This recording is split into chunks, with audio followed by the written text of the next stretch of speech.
Here's the best way to diagnose your strengths. Most importantly, don't study other people's strengths. I remember when I was a wrestler, John Smith told me, because quit watching other people wrestle. Don't watch your teammates, don't watch your brother.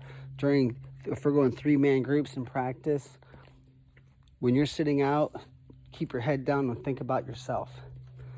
Study yourself only, and that really helped me, because I wanted to be good so bad that I was always seeing if other people were doing things that I could learn from, which is not really bad, but you don't want to be so desperate. So I have kids, they fill out our evaluation forms and they'll say things like, I'm not fast enough. And I go, who told you that? My dad. So they spend their whole career thinking they're not fast enough, or their footwork isn't good. And I'm like, well, you know what?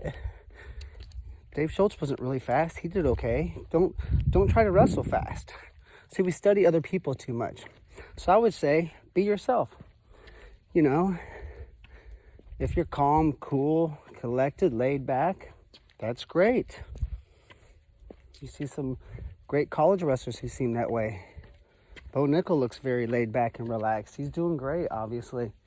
Terry Brands seemed like a high energy kind of guy, right? Won some world titles, right? High energy, maybe high drama. That's good too.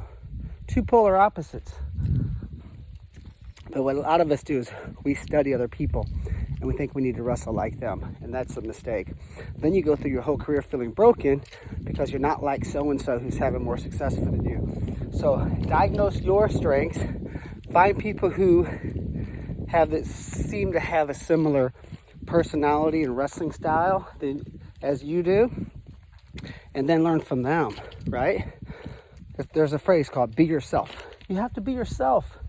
If you're trying to be like someone else, you can't do it.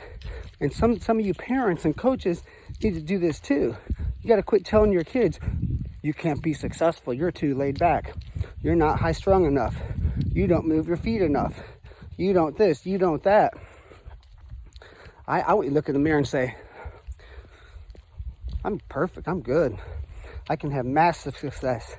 Every single thing I do, I can have massive success with my abilities, my personality. Sure, you need to tweak those, right? I think Mark Hall said after he lost the NCAA finals a couple years ago, he went out there too laid back, right? So maybe he's a laid back wrestler who was too laid back. You know, who knows? Maybe a high energy guy, combative, abrasive person, they need to rein that in a little bit too, right? Someone who has great speed that moves a lot, they have to learn to tie up a little bit.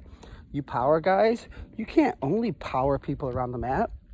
You have to make adjustments, but just embracing your strengths and weaknesses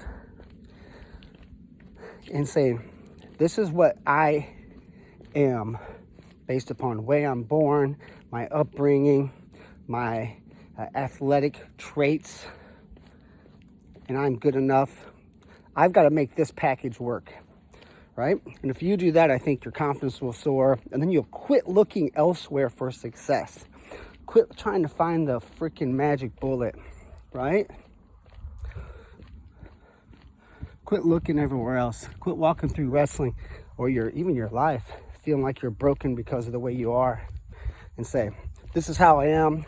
I'm going to freaking crush it. And I'm going to study myself, hone my skills, and I'm going to make my strengths and abilities and personality work for me. And I'm going to